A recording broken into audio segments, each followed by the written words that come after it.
There is, with appropriate sanitation, no reason for the general, otherwise healthy population to have over concern about this. City leaders try to quell fears as San Diego's deadly hepatitis outbreak gets worse. While in Mexico, a powerful earthquake kills dozens and reduces buildings to rubble. On the anniversary of the quake in 1985 that took the lives of thousands. There are all sorts of different colors. They're very small, all sorts of different shapes and sizes. Also coming up, what's hiding in your favorite seafood? KPBS Evening Edition starts right now.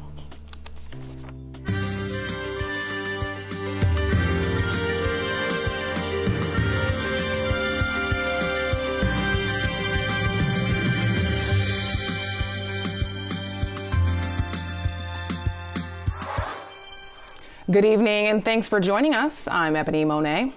San Diego's hepatitis A outbreak is getting worse. The latest numbers reveal 444 confirmed cases. 16 people have died, with 2 suspicious deaths awaiting confirmation.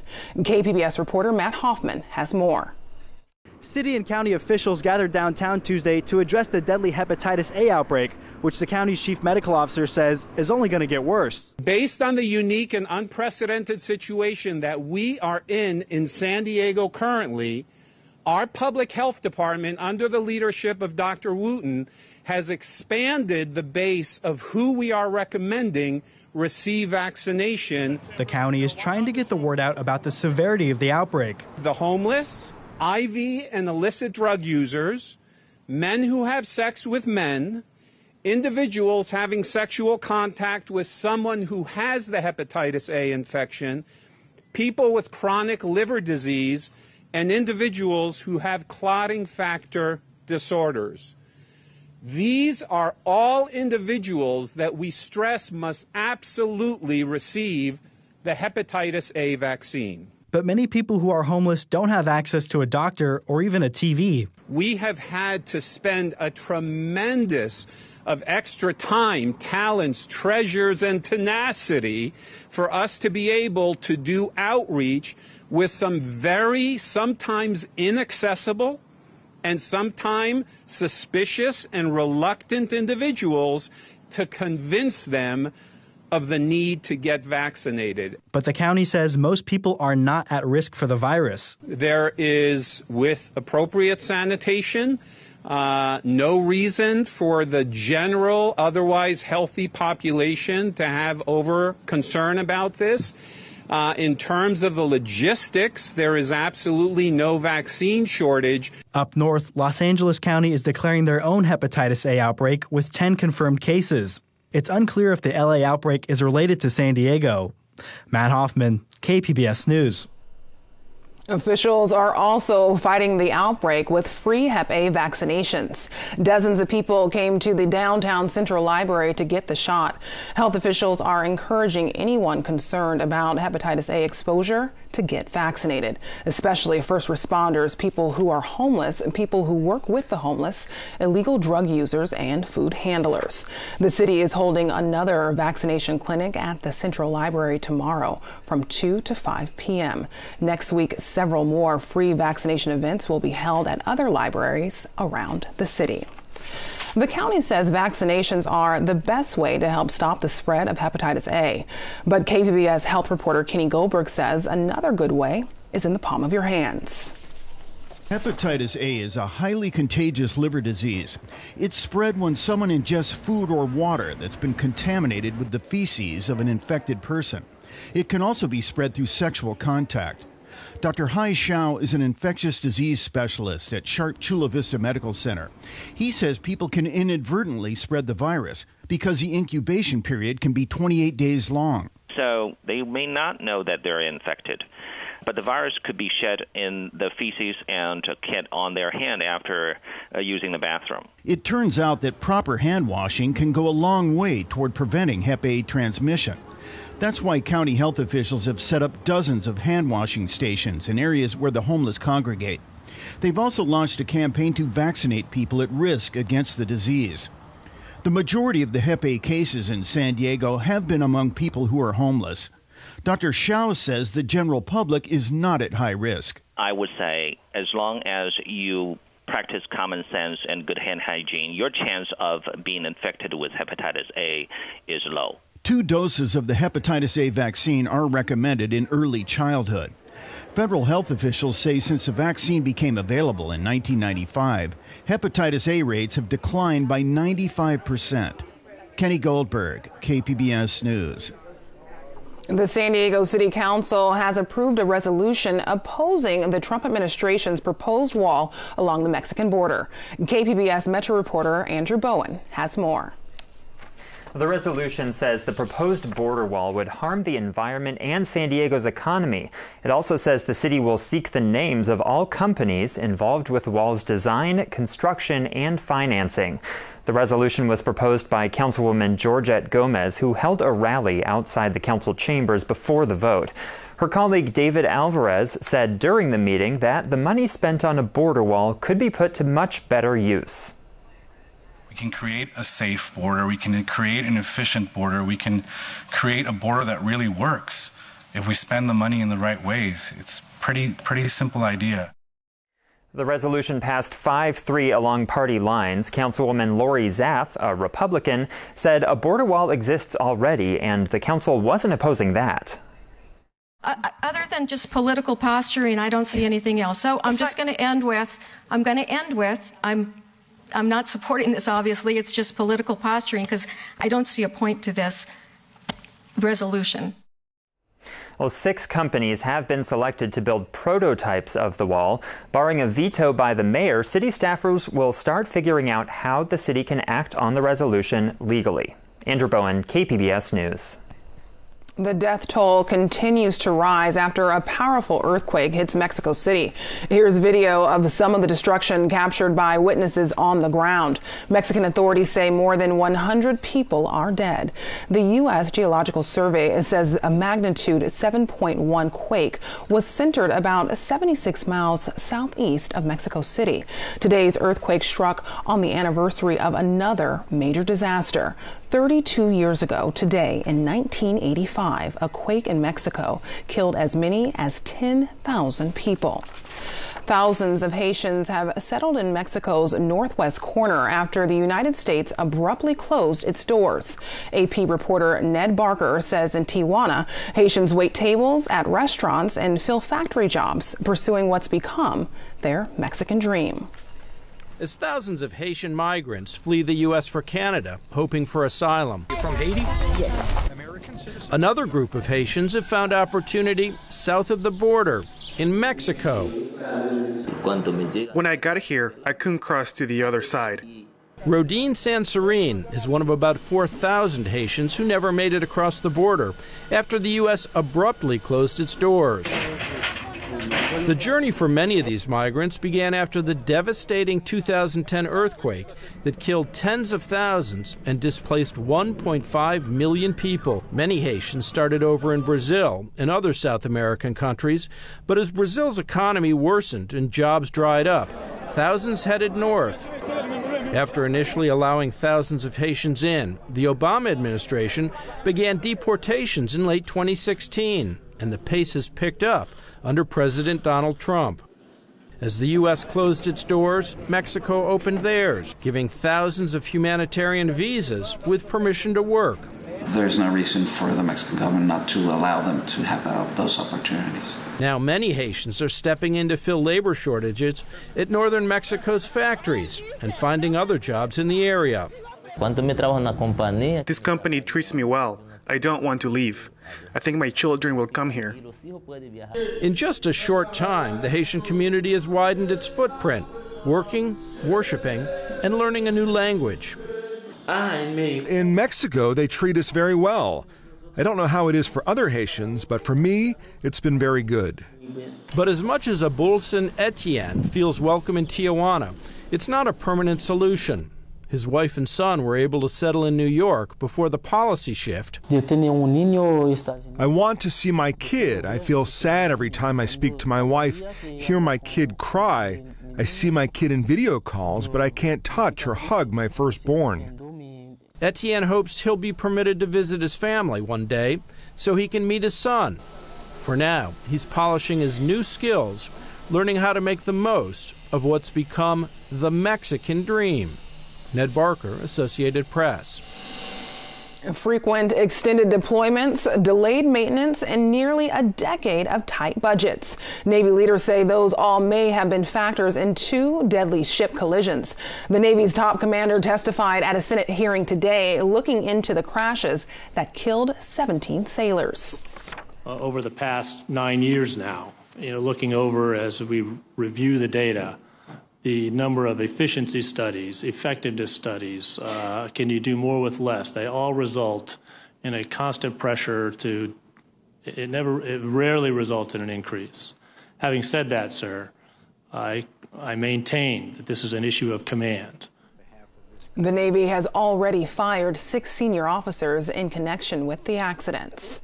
No more Q. San Diego Stadium officially has a new name. Today, the San Diego City Council approved a $500,000 naming deal with the San Diego County Credit Union, making it the SDCCU Stadium. The credit union says it will work to promote events at the stadium. The naming rights run through the end of next year. The city still has to decide what it will do with the property after that.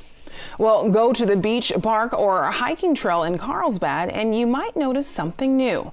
The city now has 2 police rangers patrolling these areas. But what exactly is the role of a police ranger? KPBS reporter Matt Hoffman went along for a ride to find out. Carlsbad Police. So it's got all the different tools that the police officer would have. It's a Tuesday morning at the Carlsbad Police Station, and newly appointed Ranger Jerry Serafini is getting ready to head out. This is the park ranger vehicle for the city of Carlsbad, 4x4 off-road vehicle, brand new. Serafini is part of a new Ranger pilot program at the Carlsbad Police Department. The program kicked off in July and now has 2 full-time Rangers on their payroll. But these aren't quite like ones you'd see at a national park. A couple was walking in front of me and some birds took off and they're like, oh, we have a ranger behind us. What type of birds are those? Well, I'm not that type of a ranger. The park rangers that work for, let's say, the Center for Natural Land Management, they only have the power to educate and verbally warn. There are times when the rangers need to have the authority to issue a citation. That's Carlsbad Police Captain Mickey Williams. He was tapped by the police chief to create the Ranger program. They have the authority to issue a citation for any Carlsbad Municipal Code violation that they witness or any county code violation that's related to animals. But the Rangers are not sworn police officers, so that means if they witness a crime, there's not much they can do. If I was to come across somebody committing some sort of a crime on the trails, a penal code violation, I would have to call dispatch and have them dispatch a sworn officer to the scene. Our Rangers are not outfitted with pistols or firearms. And there's a reason behind it, because that's not their job. With their flashing amber lights, if you're ever in Carlsbad, you won't be pulled over or arrested by a ranger. We came up with the new shoulder patches that specifically say ranger. They don't say police on it. They have a different colored uniform. Their vehicle doesn't say police on it. It says ranger on it. The Rangers are tasked with patrolling more than 50 miles of open space and beaches along with 40 parks. Captain Williams says this was a lot for officers to patrol. For a police officer who's responsible for a large area of their beat to respond to any call for service, it's really not conducive for them to get out of their patrol car and walk maybe a mile or a mile and a half away from their vehicle on trails to check for those type of issues. They want us to fill that void between park ranger, who has no enforcement authority, to sworn officer who has total authority. Hello. Hi. How are you? When I contact somebody, I make sure they understand who I am and that what I have the authority to do. And that's the main goal of the program, compliance through education.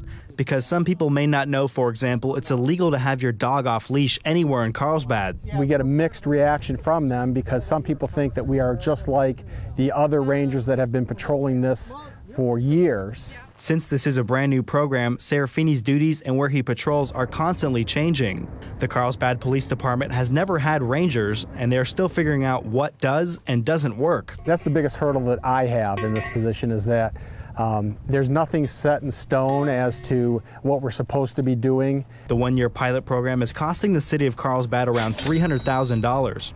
That includes equipment, labor, and the Ranger truck. The city also received a nearly $100,000 grant from the San Diego Association of Governments for labor costs. The grant means for the first year, rangers will spend around 50% of their time patrolling Carlsbad's open spaces.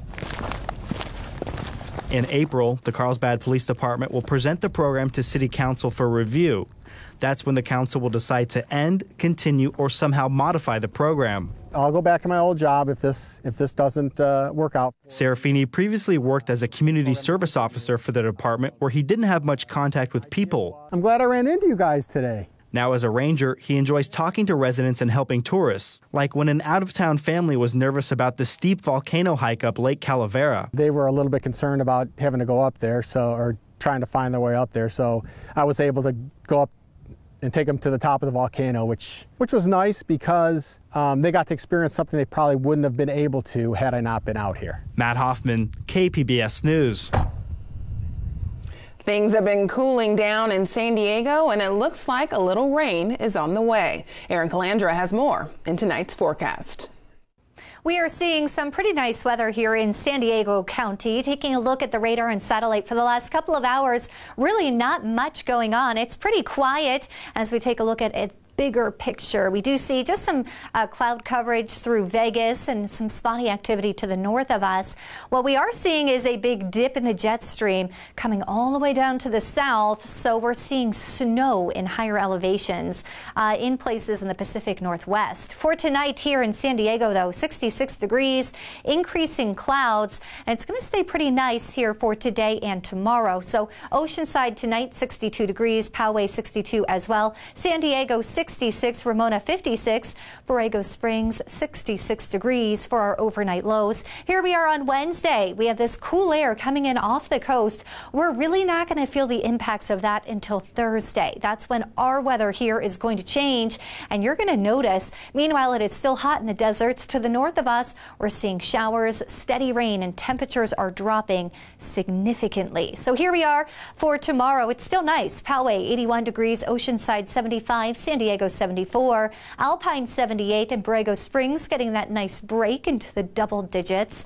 Mount Laguna 69 degrees with plenty of sunshine for everyone. Now late week, here is that big dip I was talking about. We're getting all this cool air in from Canada. Showers, even snow in those higher elevations could affect some of the passes there in parts of Montana and Idaho. And for us, well, Thursday, that's when we're going to see some rain in our forecast. So here we are, a shower or two expected here along the coast, 73 degrees. It's going to stay cool through Saturday at 73 for our high, and then warming back up to 79 by Sunday. We are also going to see more clouds Thursday and Friday. More of a cloudy day than a sunny day. They're not going to break up like they normally do. So inland, same story. Thursday, a shower or two, cooler at 74. Slowly getting warmer throughout the week, though. By Sunday, it's going to be beautiful. In the mountains, 63 with showers expected Thursday. Friday, a lot nicer, but cool. Look at that, 57. Saturday, 59. And then Sunday, we start to warm up to 67. And in the deserts, it's going to be pretty nice. Showers in places, some more spotty here. Temperatures at 86 degrees Thursday, and then staying in the 80s the rest of the week. For KPBS News, I'm Erin Calandra. Scientists predict that the plastic in the ocean will eventually outweigh the fish there. So how much of this plastic is ending up in our seafood, and where is it coming from? In tonight's SciTech report, we look at new research that's helping to answer those questions. When you look at a bowl of shellfish, you might think dinner. Sarah Dudas thinks work. Okay. 26. I've done too many dissections. 52. Done too many spawnings. 78. I can't help but look at the steamed clams, and they're open, and I'm inside. Look, oh wow, that one's really fertile. I can see all the eggs in it. These are comments I make at dinner parties. She's a shellfish biologist, and lately she's pointing out something else in those shellfish. They're all sorts of different colors. They're very small. All sorts of different shapes and sizes. Out of relatively new materials we familiarly call plastic. Microplastics. Last summer, she and her students collected thousands of clams and oysters across coastal British Columbia. The task of starting to process those samples began. They used chemicals to break the shellfish down, filtered out all the biodegradable stuff, and looked at what was left behind. We're finding most shellfish have plastic in them. So when you eat clams and oysters, you're eating plastic as well. Her study was funded by the Canadian government and British Columbia's shellfish aquaculture industry. They wanted to test whether shellfish farmers have been contaminating their own crop. Shellfish aquaculture uses a lot of plastic infrastructure. It's one of the tricky things is really trying to figure out the sources of the plastics. She turned to Peter Ross. He's been studying ocean pollution for the past few decades. I try to let the ocean inform us and guide our research priorities. We've long known that debris and litter can be a problem for sea life. A few years ago, Ross began studying the world of plastics that don't show up in photographs, sampling water off the Pacific Northwest coast. And we were floored. We documented widespread microplastics from 200 particles per cubic meter of seawater all the way up to 9,200 particles per cubic meter of seawater. Large numbers. We see little fragments. We see microbeads. Microbeads. From toothpaste and facial scrubs. We see nurdles. They're just resin pellets that can be melted and formed into whatever. We see polystyrene beads. Like I went to the dollar store at Christmas and they were selling styrofoam beads as fake snow. Why? But 80% of the particles of microplastics that we're running into consist of fibers.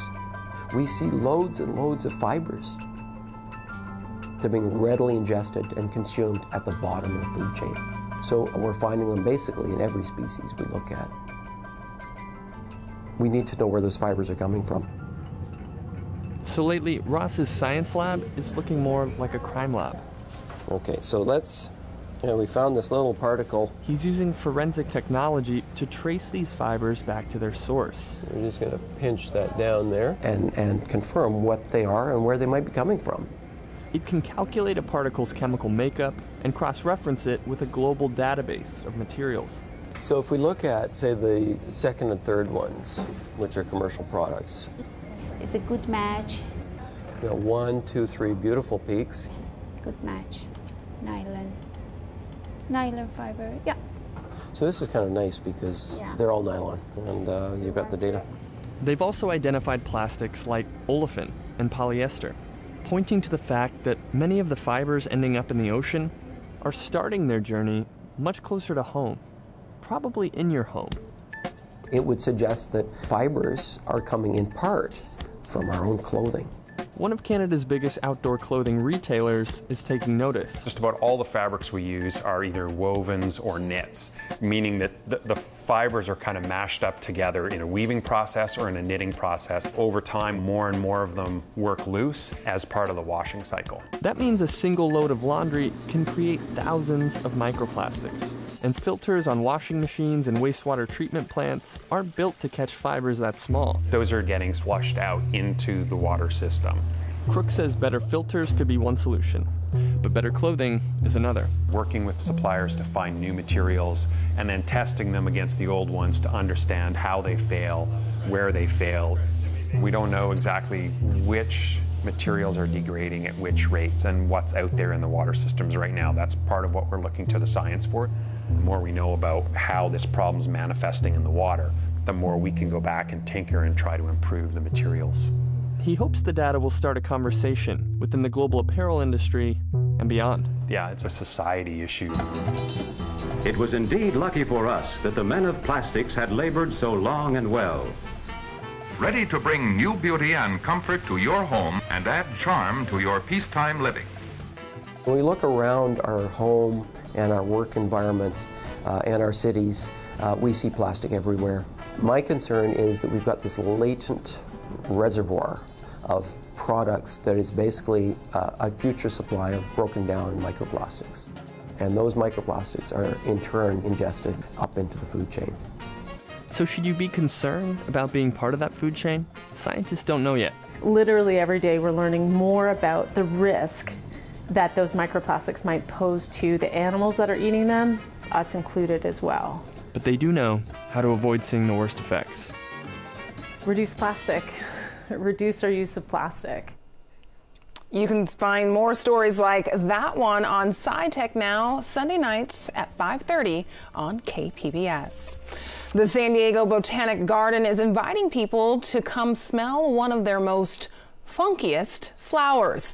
The corpse flower on display in Encinitas is in bloom now, and it only blooms once every 5 to 10 years. Its famous stink only lasts a few days, and it's been compared to filthy socks, dirty diapers, and rotting flesh. The plant is on loan from the biology greenhouse at California State University, Fullerton. Here's a look at what we're working on for tomorrow in the KPBS newsroom. On Morning Edition, no ride zone. The city wants to cut unproductive transit services. And on Midday Edition, making ends meet, ways you can manage a side hustle and your main job. That's tomorrow at noon on KPBS Radio. You can find tonight's stories on our website, kpbs.org/evening edition. Thanks for joining us. Have a great night.